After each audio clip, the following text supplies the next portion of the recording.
কোনেও বিনা পইচাত গৰুকেইটা লৈ যোৱা নাই। সেই সময়তো মোৰ চিন্তা আছিলে কেনেকে গৰুকেইটা কাবাক দি বচুৱাব পাৰো, এটাৰ পিছত এটাকৈ মৰি আছিলে। কোনেওতো বিনা পইচাত গৰুকেইটা লৈ যোৱা নাই। গৰু কিনাটো বিতৰ্ক হ'ব নোৱাৰে।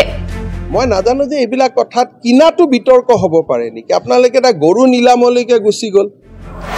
গৰুকেইটা কিনাটো ৰাজনীতি হ'ব নোৱাৰে। টকা দি গৰুকেইটা কিনি নিছিল। গতিকে আপোনালোকে যে মানুহকেইজনে টকা পইচা দি গৰুকেইটা কিনিলে তাক ধন্যবাদ নিদি কিমান গৰু মৰিয়ে গৈছিল তেতিয়া। গিৰগাঁও বিতৰ্কৰ সন্দৰ্ভত মুখ্যমন্ত্ৰী হিমন্ত বিশ্ব শৰ্মাৰ প্ৰতিক্ৰিয়া। গুজৰাটৰ পৰা লৈ অনা গিৰগাঁও কেইটাৰ এটাকৈ অৱস্থা বেয়া হৈ আহিছিল আৰু তেতিয়াই পদ্ম হাজৰিকাই অনুৰোধ কৰি গৰুকেইটা বিক্ৰী কৰিছিল।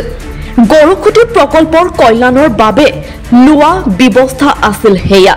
কোনেও বিনা পইচাত গৰুকেইটা লৈ যোৱা নাই। সেই সময়ত গৰুকেইটা বিক্ৰীৰ চিন্তাক লৈ মুখ্যমন্ত্ৰী নিজেই কেইবাদিনো হোৱা নাই। পদ্ম হাজৰিকাৰ চকুৰ সন্মুখতে এই সমগ্ৰ ঘটনা ঘটিছিল। গৰু কিনাটো বিতৰ্ক হ'ব নোৱাৰে। টকা দি গৰুকেইটা কিনি নিছিল। গৰুকেইটা কিনাটো ৰাজনীতি হ'ব নোৱাৰে। মন্ত্ৰী বিধায়কে গৰু কিনাটো ভালহে কথা। গৰুখুটিৰ 30টা গৰুৰ কথা পাতিছে আপোনালোকে, কিন্তু ধুবুৰীত 1450টা গৰুৰ কুৰবানী হৈ গ'ল। সেই কথাটো কিন্তু কোনেও পতা নাই। বিজেপিক বেয়া পাই লাভ নাই। নিৰ্বাচনত বিজেপি জিকিবই। এটা কথা মই কওঁ, আপোনালোকে মই নাজানো কিহৰ কাৰণে এই ধৰণৰ কথা প্ৰচাৰ কৰি ভাল পায়। NDDBয়ে গীৰ গাই কেইজনীমান লৈ আহিছিলে, এটাকৈ গৰুকেইটা মৰিব আৰম্ভ কৰিছিলে। তেতিয়া পদ্ম হাজৰিকা ডাঙৰীয়াই ৰিকুৱেষ্ট কৰি মানুহক গৰুকেইটা কিনোৱাইছিলে। গৰু কোনে কিনিব, বেমাৰী গৰু।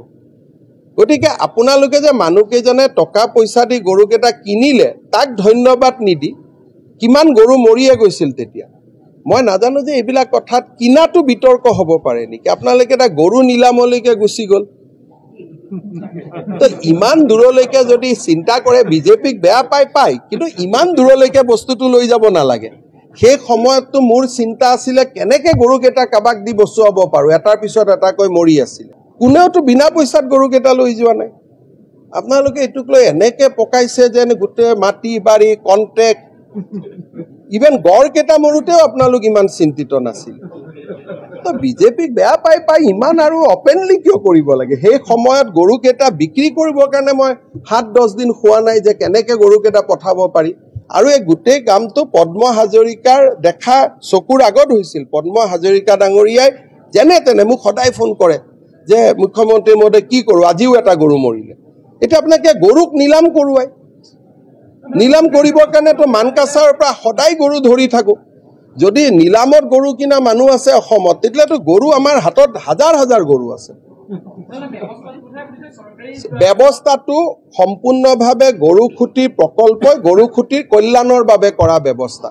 আৰু যিসকলে সেই সময়ত টকা পইচা দি লৈ গ'ল, আমিতো বাচিলো। আজিতো মানকাছাৰত হাজাৰ গৰু পৰি আছে। আপোনালোকে বিচাৰে নেকি যে এইকেইটা, আপোনালোকৰ যদি কোনোবা নিলামত কিনা মানুহ আছে কওক, নাম মই নিলামত দিয়াই দিওঁ। ইমানটোলৈকে কৰিব নাপায়। আৰু সেইকাৰণে আপোনালোকে মানুহক এনেকে সমালোচনা কৰে, এটা সময়ত মানুহক একদম চুকলৈকে ঠেলি দিয়ে। পাকিস্তানৰ কথাটোতো ইমান নাপাতে আপোনালোকে, নহয় বজাই আছে, কিন্তু এনেকেতো নুসুধে। সোধাটোতো মই দেখা নাই। ক'ত সোধে, চুচু মুচু কৰি ময়ো চাই থাকো নহয় আপোনালোকক। ৰাষ্ট্ৰৰ য'ত নিৰাপত্তা জড়িত আছে, বাংলাদেশী একাউণ্ট কেইটাৰ বিষয়ে কাক সুধিলে, পাকিস্তানৰ পৰা যে অসমৰ একাউণ্ট চলি আছে এইকেইটাৰ বিষয়ে কাক চলিলে। আজিতো মই ইমানলৈকে কওঁ যে অসম যুৱ কংগ্ৰেছৰ একাউণ্টটো চৌদি আৰবিয়াৰ পৰা চলি আছে, কিন্তু সেইবিলাকতো আপোনালোকৰ ইণ্টাৰেষ্ট নাই। গৰু কোনে কিনিলে, গৰু কোনে খালে, এইবিলাকে কথা। গতিকে কোনেও আমি বিনা পইচা দিয়া নাই। মইতো এটা সময়ত কৈছিলো দি দিয়ক কাবাক, যেনে তেনে গৰুকেইটা বাচিব লাগে, মৰিব নালাগে। একদম মই আৰু এখন প্ৰেছ কনফাৰেন্স কৰিম। সেই সময়ত মোৰতো চিন্তা আছিলে যে গাঁৱৰ মানুহ কোনোবাই গৰুখিনি যেনে তেনে লৈ যাওক। আৰু গীৰ গৰু আমাৰ মানুহে খুৱাই ৰাখিব নোৱাৰে, কাৰণ খৰচ বহুত। কোনোবা মন্ত্ৰী বিধায়কে লৈ গৈছে, আশীৰ্বাদহে পাইছে। গৰু এটাক জীৱন দিয়াটো, দুনিয়াৰ গৰু যে ধুবুৰীত কাটি মাৰি খালে, তাৰ কথাটো আলোচনা নহয়। আপোনালোকে গৰু খুটি 30টা গৰুৰ কথা পাতিছে, ধুবুৰীত যে 1450টা গৰু কুৰবানী হৈ গ'ল, সেইটো কথাটো কোনেও পতা নাই। ক'ত পাতিলে? এইকেইটাটো চব চুৰি কৰি অনা গৰু আছিলে। এইকেইটাটো দেখা দেখি কিনা, সেইকেইটাটো চুৰি কৰি অনা। এই যে গৰু মাংসবিলাক লৈ গৈ যে নামঘৰ মন্দিৰৰ সন্মুখত ৰাখি আছে, এইটোতো আলোচনা কৰা নাই। বিজেপিক বেয়া পাই লাভ নাই, ইলেকশ্যনত বিজেপিয়ে জিকিব, ইমান এইবিলাক কৰি নোৱাৰে। নাই এই গৰু কিনা কথাটো ৰাজনীতি হ'ব পাৰে নেকি কওকচোন? কিনা, আৰু লগত আপুনিয়ে কৈছিল যে ছাৰ কিনি লৈছে, দান লোৱা নাই। ব্যৱস্থাটো একেবাৰে গৰু আমি দান দিব ৰাজি আছো, কাৰণ ইমান গৰু ধৰি থাকো, কাৰোবাক যদি গৰু লাগে মোক ক'লে হ'ল, বাংলাদেশ সীমান্তত ইমান গৰু ধৰি থাকো, গৰু দি দিম। গতিকে গৰু দিয়াত কোনো আপত্তি নাই, অসমত গৰুৱে গৰু ধৰি থাকো। ল'ব মানুহ নাই, ইজনক হাত ধৰো সিজনক হাত ধৰো, সিটো গোচালাক দিল্লীৰ পৰা মাতি আনো, যেনে তেনে গৰুকেইটা ৰাখক। এতিয়া যে মালিগাঁৱত যে যিমান কেইটা গোশালাত গৰু আছে, এই গোটেই গৰুবোৰতো বিনা পইচাত দিয়া গৰু, কিনাও নহয়। অসমত গৰুটো দান দিয়া নিয়মে আছে, যে গৰু এজন যেনে তেনে মানুহক গতাই দিয়ে যে গৰুটো লগ চলাওক, এওঁলোকে যে কমচে কম পইচাটো দিছে।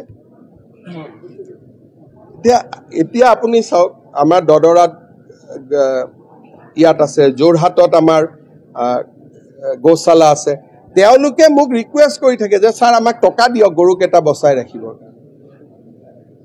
গৰুটো দান দিয়াৰ পৰম্পৰা অসমত আছে, যে গৌশালাৰ আমি দি দিওঁ গৰুকেইটা, যেনে তেনে বচাই ৰাখ, পুলিচে গৰু ৰাখিব নোৱাৰেতো আমি গৰু গতাই দিওঁ। নিউজ ডেস্ক, এনি টক্স।